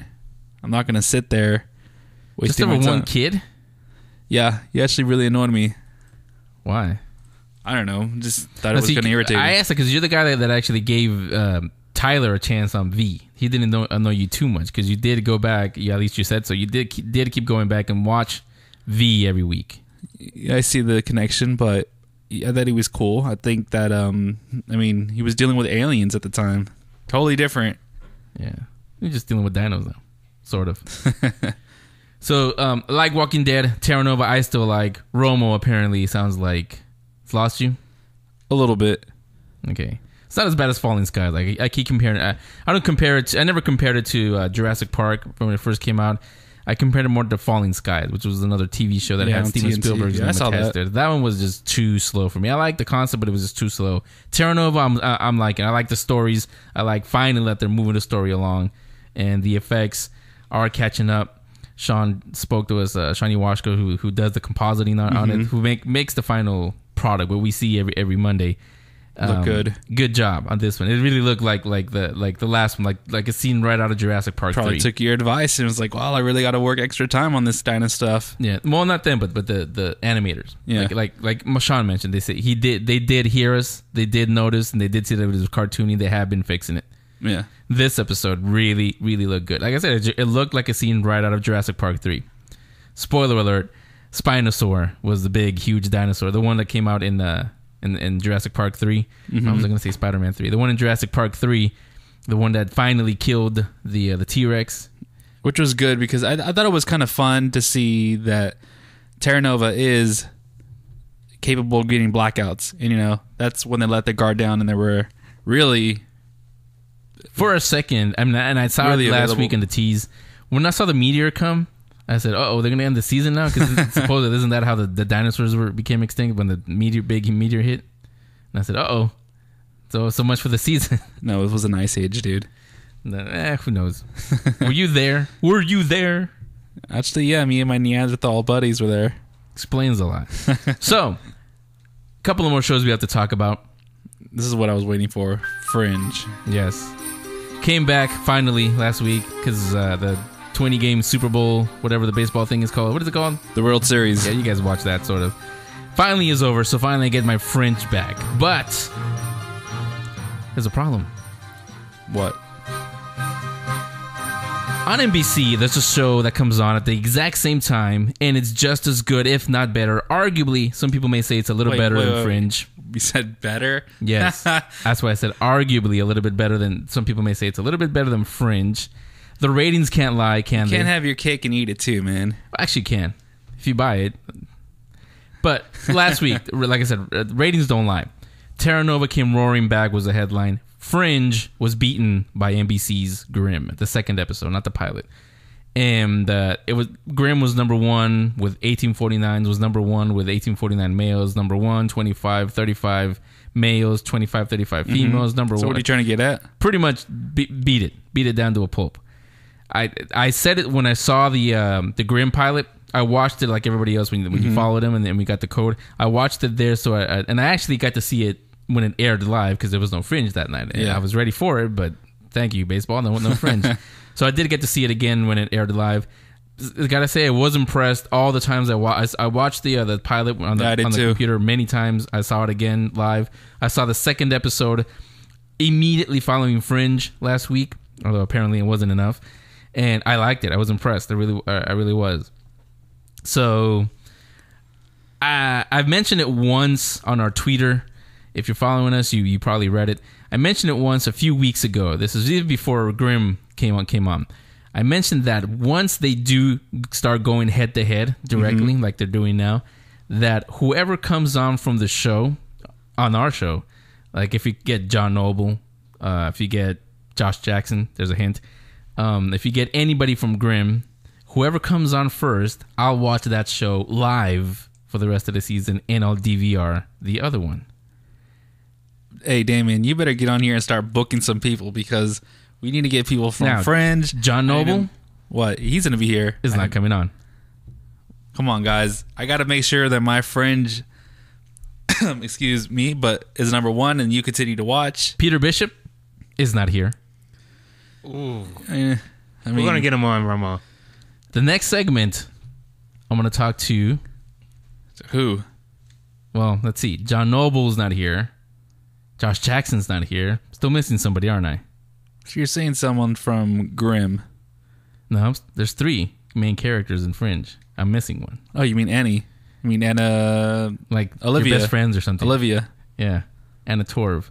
So, we won't be talking to Anna Torv either. She's not coming on. But somebody is coming on. Then who? In that segment, I will talk to David Greenwald, executive producer of NBC's Grimm. So that means... Yeah, you know what? I'm going to head out because I think you should be on the... You say yourself as a Fringe fan, then you should walk... So that means... And talk. Oh, I am. Fringe. No, I am sticking behind what I said. I said whoever comes on first from either of the shows, I'm going to watch that show live for the rest of the season. So you're going to watch... Yeah, I get it. Producer Damien and our other guest booker Michelle, they all put out calls to everybody. Fringe didn't answer.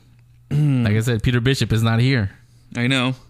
I was hoping. Executive producer of NBC's Grimm, David Greenwald. He is here. He's waiting. You ready to talk to him? And then you could do this for me. I'm going to head out. Where are you going? I'm going to go watch some Fringe season 1. Well, it's too late now. Season 2, season that's not 3. going to help him. Oh, I'm going to make some calls and try to get him on the show. That's what I'm going to do. Okay, you do that. All right, well, you have fun. I dare you to walk off the show. See what happens. You have fun watching Grimm and... Oh, I did. But, like I said, go ahead. Walk off. See what happens. All right. I dare you. See it. See what happens. Yeah, he's gone. So you know what's going to happen. Stay right there. We'll talk to David Greenwald, executive producer of Grimm, in just a few minutes. The Geek Speak Radio Show will be right back. What do you really know about the life of Walt Disney? Okay, you may know some things about Mickey and Disneyland, but if you think you know more than that, feel free to say something now.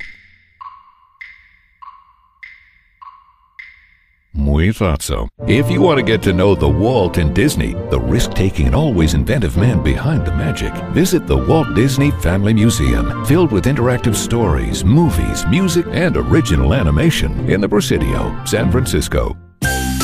So how much do you know about Walt Disney? Everyone knows Mickey, but do you know his birthday? The name of Walt Disney's first animation studio? Here's a hint. It wasn't the Walt Disney Studios. Your knowledge of everything Disney will get you a family fun pack, which includes a visit to the Walt Disney Family Museum at the Presidio in San Francisco and a Walt Disney Family Museum souvenir. Just answer 4 Disney trivia questions and you may be one of the random weekly winners chosen throughout the month of November. The questions will be asked on the show and posted on the Geek Speak Radio Show Facebook page. Just post your correct answers and you may be the lucky winner of 4 tickets to the Walt Disney Family Museum and a special Walt Disney Family Museum souvenir. Plus, you'll get to see the new Disney Artists Holiday Wishes exhibition, making its debut this month. Get all the details at geekspeakradioshow.com.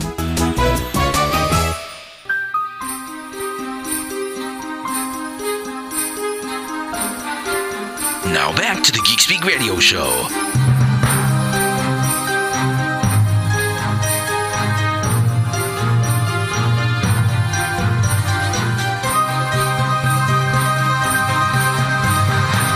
That should make Romo a little happier. Welcome back to the Geek Speak Radio Show. I'm Henry Romo. Actually did walk out. He's taking a little bit personal, the fact that, like I said, I'm probably going to watch Grimm live for the rest of the season because, as I said a few weeks ago, whoever comes on from the show, from either show, from Fringe or from Grimm, I will watch that show live for the rest of the season. And yes, I know I said I'm a man of my word, including the Joker there. I know I said that. However, I was speaking to David Greenwald on the phone while we took our break right now, and he loves the fact that he's having fun with this also. He likes the challenge. He likes the fact that they're on head-to-head Friday nights against Fringe. He's a genre writer. Him and his partner, Jim Koff, they come from genre. They wrote a little show. You may have heard of it. They wrote a little show called Buffy the Vampire Slayer. Yeah, you may have heard of that show. So he was telling me, he thinks that there's enough room on TV for Terra Nova, The Walking Dead, American Horror Story, Fringe, Grimm, Once Upon a Time. There's room for everything. Like I said, he loves the fact that they're head-to-head against each other, Grimm and Fringe. And so, in the spirit of sportsmanship, not a sport, I know, but okay, how about this? To make it fair, that sound better? To make it fair, he agreed to postpone the interview. So we're not going to talk to David today. He's going to come in next week or give Fringe a chance to contact us. So, hint, hint. Everybody at Fox who handles Fringe, here's a chance to contact us. Contact me, Henry at geekspeakradioshow.com. Anybody's welcome to come on. Josh Jackson, John Noble, Anna Torv, producers, writers, whoever it is, go ahead, come on, and we'll make it a fair competition. David, he said he'll come back, so he's already got the head start. I agree with David, though. I think there's room for everything. We had this discussion on the air last year about how being a geek means being open-minded, and you give everything a fair chance. If it loses you, however, it's nobody's fault but their own. If they lose you by not having a good story or giving you a lot of the same stuff over and over, you're going to lose as an audience. But so far, Grimm is doing good. Fringe is really, really doing good. So, love the competition. Agree with David. We'll deal with that at a later date. Before I get out of here, however, like I said, Romo left. Producer Damon chased after him. I guess he's trying to get him back. And he probably will be. He'll get over it. I know Romo. He'll get over it. Or we'll just offer him some food. He'll get over it, and he'll be back next week. Before I get out of here, however, let me shoot it out to you one more time. Remember, the Walt Disney Family Museum was kind enough to give us tickets to share with all of you. So we're doing a family fun pack, 4 tickets, and a collector's pin that you can only get at the Walt Disney Family Museum. You can't get it at Disney stores. You can't get it at any of the Disney parks. You can only get this pin at the Walt Disney Family Museum here in San Francisco.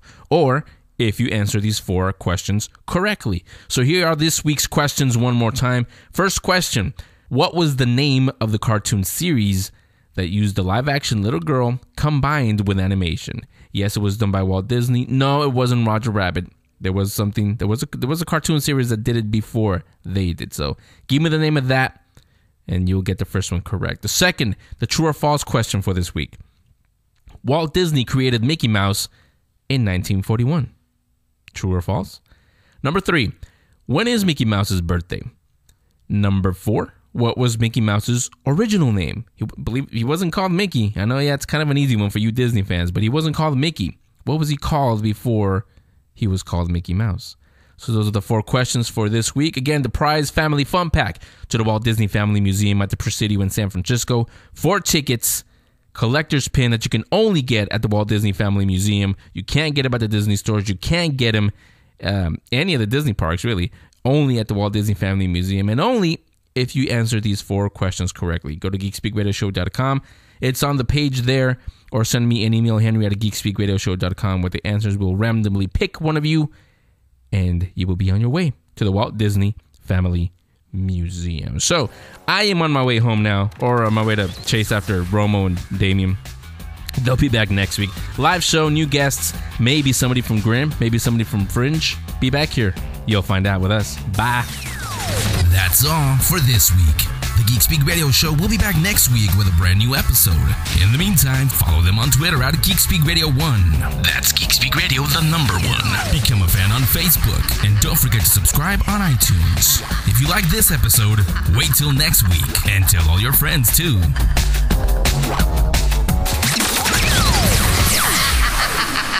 This is the Geek Speak Radio Show.